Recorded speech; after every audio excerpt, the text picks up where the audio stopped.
મુર્દા ગામમાં નલ સે જલ યોજના હેઠળ થયેલ કામગીરીમાં 6 જેટલા પરિવારોને નલ સે જલ યોજનાથી વંચિત રાખવામાં આવ્યા. આ પરિવારોને વંચિત રાખવામાં આવ્યા કેમ? માત્ર નળના સ્ટેન્ડ ઊભા કરી લોકોને ગુમરાહ કરવાનો પ્રયાસ? તેનો જવાબદાર કોણ? શું છે તે સમયના સરપંચ, તલાટી અને વોર્ડના સભ્યને આ પરિવારની ખબર નથી કે પછી નલ સે જલ યોજનાથી વંચિત રાખવાનું કારણ સરપંચ, તલાટી અને વોર્ડના સભ્ય મુખ્ય સૂત્રધાર છે? ગામ લોકોને પૂછતા જાણવા મળ્યું કે આ નળમાં પાણીનું એક ટીપું પણ આવતું નથી. 2022માં કામગીરી થઈ, પરંતુ આ ગામના સરપંચ, તલાટી દ્વારા કરવામાં આવેલા ભ્રષ્ટાચારમાં કાર્યવાહી હાથ ધરવામાં આવશે કે નહીં? શું આ વંચિત પરિવારોને યોજનાનો લાભ મળશે કે નહીં? આ વિસ્તારની પાઇપલાઇનમાં પણ આડેધડ પાઇપો નાખવામાં આવી છે.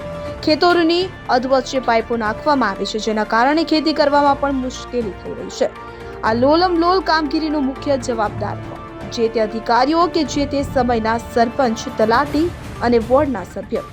આ સુવિધા છે કે અગવડતા? આવા લોકોને જે તે અધિકારીઓ પગલાં લેશે કે કેમ?